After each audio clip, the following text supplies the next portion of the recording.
Have you ever noticed how a blurred background makes a subject stand out, just like a portrait? Or seen landscape images with clarity from the foreground through to the background? The level of clarity in the background is something we photographers call depth of field. When all of the image is in focus, from the foreground to the background, we have a deep depth of field. And when only the foreground is in focus, we have a shallow depth of field. So, how do we control depth of field? We have a number of controls at hand, and the first we should take a look at is the aperture. An aperture is the central hole created by an iris in the lens. It controls the amount of light entering the camera by opening and closing. This is where you can find aperture readings on your camera. Aperture readings are a series of strange-looking numbers beginning with an F. What is even stranger, the bigger the F number, the smaller the aperture. And the smaller the number, the larger the aperture. Let's look at an example to make the F numbers a little easier to understand. Think of F numbers as a number of slices you can cut from a whole pizza.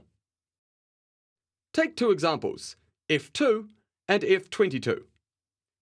At F2, we cut the whole pizza into two slices, which gives us two very large slices of pizza.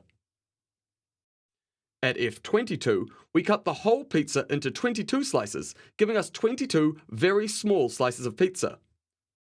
So, F2 is larger than F22.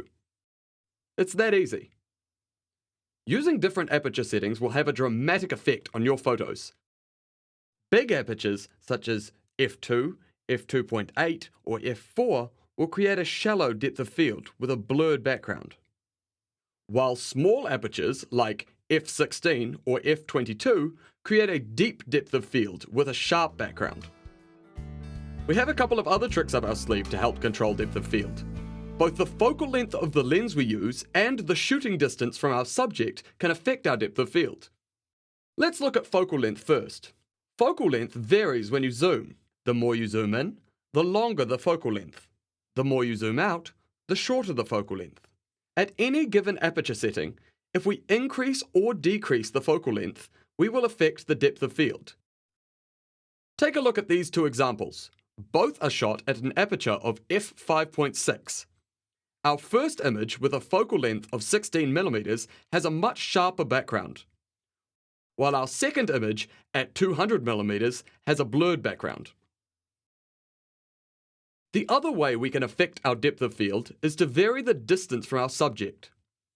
In these examples, we keep our focal length and aperture consistent using 70mm at f5.6. Notice how the background is blurred, yet as we move progressively further away from the subject, the background, while not becoming 100% clear, is becoming more recognizable. Blurring the background is great when you want to make the subject stand out. This is a good technique when photographing still life subjects such as plants, flowers, or even insects.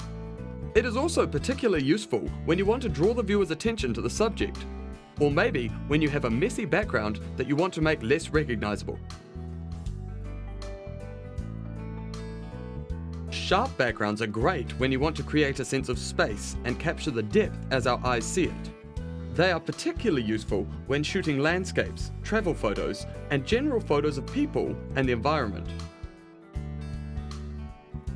So grab your camera and let's take a hands-on approach.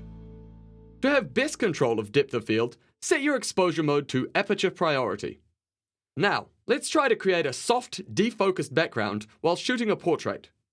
We need to set our aperture to the biggest f number that our lens will allow. Next, zoom in as far as your lens will allow you to.